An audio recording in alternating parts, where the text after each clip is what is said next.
আপনারা যারা বিশেষ করে আপনারা বলতে তরুণ প্রজন্মের যারা 5 আগস্টের এই পরিবর্তন সাধনের অন্যতম অনুঘটক হিসেবে কাজ করেছে, একটা আকাঙ্ক্ষা ছিল দেশের রাজনীতির যে পট আছে সেটাতে একটা গুণগত পরিবর্তন আসবে, ব্যক্তির নয় সিস্টেমের পরিবর্তন হবে। এই এতগুলো মাস পর এখন এসে সামনে একটি জাতীয় নির্বাচন বা দেশ মোটামুটি কিভাবে যাবে, কি কি কোন ধরনের রাজনীতি হচ্ছে সবার কাছে অনেকটা পরিষ্কার। প্রত্যাশা প্রাপ্তির কতটুকু মিলল, গণঅভ্যুত্থান পরবর্তীতে সমাজে যে পরিবর্তন আমরা অনেক আশা করেছিলাম সেটা কতটুকু সাধিত হলো? প্রথম কথা হচ্ছে, এরও ধরেন আরো 6-7 মাস আগে কিংবা আরো 1 বছর আগে যখন আমাকে এই প্রশ্নটা করা হতো যে প্রত্যাশার প্রাপ্তির কতটুকু মিললো, আমি একটু চেষ্টা করতাম একটা মাঝামাঝি জায়গায় উত্তর দিতে। কারণ যত যাই হোক মানে গণঅভ্যুত্থানের পরবর্তী সরকারের প্রতি একটা বায়াসনেস কাজ করতোই। কিন্তু এখন আসলে প্রত্যাশার মানে একদম ওপেনলি সেটা বলতে হয় যে প্রত্যাশার কোনো কিছুই মানে সফল হয়নি। এবং এইখানে আসলে কোনোভাবেই বেনিফিট অফ ডাউট সরকারকে বা ইন্টারিম সরকারকে দেওয়ার কোনো সুযোগই নাই। এটার কারণ হচ্ছে যে আপনি দেখবেন যে 5ই আগস্টের পরে যেইভাবে প্রশাসনগুলিতে পরিবর্তন আনা হয়েছে, আপনি বিশ্ববিদ্যালয়ের প্রশাসনগুলিতে দেখবেন, প্রশাসনগুলিতে যারা বসেছেন বেশিরভাগই কোনো নির্দিষ্ট রাজনৈতিক দলের অনুসারী। আমরা দেখতে পাচ্ছি সেটা মোটামুটি বেশ পাবলিক বিশ্ববিদ্যালয়গুলো বাংলাদেশে কিন্তু এটা কিন্তু হয়েছে। তার পরবর্তীতে আপনি সমাজের কথা বলছিলেন, আমরা দেখেছি যে 5ই আগস্টের পরবর্তীতে যখন উপজেলাগুলোতে বাউল উৎসব বন্ধ হয়ে যাচ্ছিল, যখন মাজারে ভাঙচুর হচ্ছিল, যখন হচ্ছে মানে ছোট ছোট মাজারে যারা যারা গান বাজনা করে তাদেরকে মাদকের অভিযোগ দেখিয়ে কিংবা হচ্ছে অশ্লীলতার অভিযোগ দেখিয়ে সেখানে হচ্ছে হারমোনিয়াম তবলা সেগুলো ভাঙচুর করা হচ্ছিল, আমরা দেখেছি যে কোনো শাস্তি নিশ্চিত করা হয়নি, বিচার নিশ্চিত করা হয়নি। তার পরবর্তীতে আমরা দেখেছি যে যখন রাজধানীতে পর্যন্ত যে কয়েকজন মানুষ একসাথে হয়ে যখন হচ্ছে নারীদেরকে উত্ত্যক্ত করা থেকে শুরু করে, আমরা দেখেছি যে বিভিন্ন সময় বিভিন্ন জায়গায় কিন্তু এই ধরনের সামাজিক যে একটা সম্প্রীতি, সেই সামাজিক সম্প্রীতি কিন্তু ব্যাহত হয়েছে।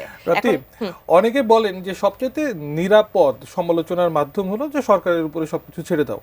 মানে আমি জানতে চাচ্ছিলাম, ধরেন সরকার, অন্তর্বর্তীকালীন সরকারের অনেক ধরনের অনেক ব্যর্থতা, সীমাবদ্ধতার কথা বললে আজকে সময় মানে আরো 2 মাস ধরে বলা যাবে, কিন্তু সামাজিক পরিসরে আমরা তো প্রত্যেকে সমাজের অংশ।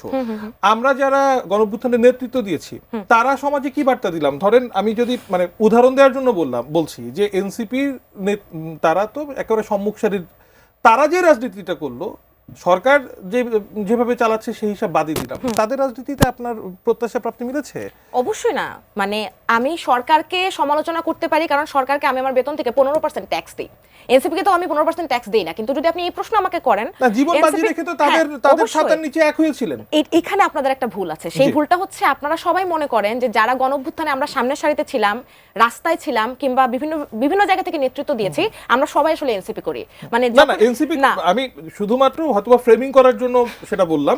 আমি এনসিপি বলতে বোঝাচ্ছি যে যারাই প্রশ্নটি বুঝেছেন, আমি উত্তরটি দেই। সেটি হচ্ছে যে প্রথম কথা হচ্ছে যে বৈষম্য বিরোধী ছাত্র আন্দোলনে আমি কখনো ছিলাম না, কিন্তু আমি গণঅভ্যুত্থানে একদম সামনের সারিতে, সম্মুখ সারিতে থেকে আমি নেতৃত্ব দিয়েছি। শুধু অংশগ্রহণ, আমি নেতৃত্ব দিয়েছি।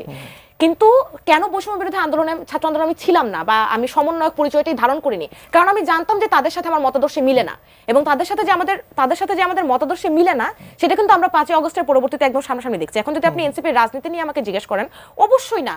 এনসিপির রাজনীতিতে তারা যেভাবে দ্বিচারিতার পরিচয় দিয়েছে, তারা প্রথমে বলেছে যে তারা নারী পুরুষ সকলকে সম্মান করে, তাদের কাছে নারী পুরুষ সকলের এজেন্সি একই রকম করে, কিন্তু তারপরে আমরা দেখলাম যে তারা এখন জামাতের সাথে জোটে গিয়েছে। আমি সময় সময়ে তারা যে কিভাবে ভিন্ন মতাদর্শীদের সাইডলাইন করেছে সেটির কথা আমি নাই বলি, যে যখন আপনি দেখবেন যে তাদের কিছু পোস্টার ফেসেস ছিলেন যে বিভিন্ন সময় তারা নিজেদেরকে প্রগতিশীল দেখাতে, প্রোগ্রেসিভ দেখাতে ইন্টারন্যাশনাল কমিউনিটির সামনে কিছু কিছু মানুষকে কিন্তু তারা সামনে নিয়ে যেতেন এবং বলতেন যে আসলে দেখেন উনি তো আমার দলে আছেন, আমি অনেক প্রগতিশীল, আমি নারী স্বাধীনতায় বিশ্বাস করি। কিন্তু এখন আমরা দেখলাম যে 10টা সিটের লোভ, 15টা সিটের লোভ, একটা সিটের লোভ যখন আপনি ছাড়তে পারেন না, আপনি তরুণদের দ্বারা তৈরি একটি রাজনৈতিক দল, আপনার তো লং রানে চিন্তা করতে হবে। এনসিপি নিয়ে কথা হচ্ছিল, আমি আর একটু পরিষ্কারভাবে বলি, এনসিপির বর্তমান রাজনৈতিক যে পালাবদলের পর এখনকার যেই রূপ, আমি দল হিসেবে হয়তোবা সহজে ফ্রেমিং করার জন্য নামটা বলছি, কিন্তু এই যে তরুণদের রাজনীতি নিয়ে যে স্বপ্নটা ছিল গণঅভ্যুত্থান পরবর্তীতে বা তার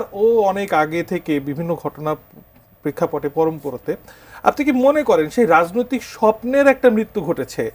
পরবর্তীতে এই দেশের ইতিহাসে আরও একবার সেই সময়কার তরুণরা তৎকালীন কোনো তরুণ নেতৃত্বের উপরে ঠিক অতটা ভরসা করতে পারবে না যতটা ভরসা আপনারা অর্জন করেছেন 2024-এ। প্রথম কথা হচ্ছে আমি খুবই আশাবাদী মানুষ। আমি বলবো না স্বপ্নের মৃত্যু ঘটেছে, কিন্তু আমি বলবো আশা ভঙ্গ হয়েছে, স্বপ্নটা ভঙ্গ হয়েছে, সেটা অবশ্যই।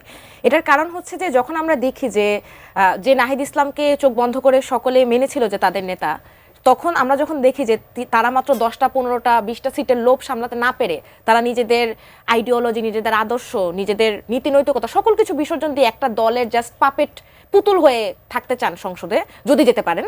সুতরাং আমাদের আসলে তরুণদের স্বপ্নটা ভঙ্গ হয়। এবং আপনি যে প্রশ্নটি করলেন যে আসলে এর পরবর্তীতে যদি কোনো গণঅভ্যুত্থান সংগঠিত হয় তখন তরুণ নেতৃত্বের উপরে মানুষ আর ভরসা করবে কিনা, এখানে আমার সংশয় আছে। কারণ আমার মনে হয় যে আপনি দেখেন 5ই আগস্টের পরে তরুণ নেতৃত্বের নাম দিয়ে, বৈষম্য বিরোধী ছাত্র আন্দোলনের নাম দিয়ে কিন্তু অনেক চাঁদাবাজি হয়েছে, অনেক আমি বলবো যে আইনের ব্যত্যয় ঘটেছে, অনেক বিচ্যুতি ঘটেছে, অনেক জায়গায় হামলা হয়েছে, ভাঙচুর হয়েছে।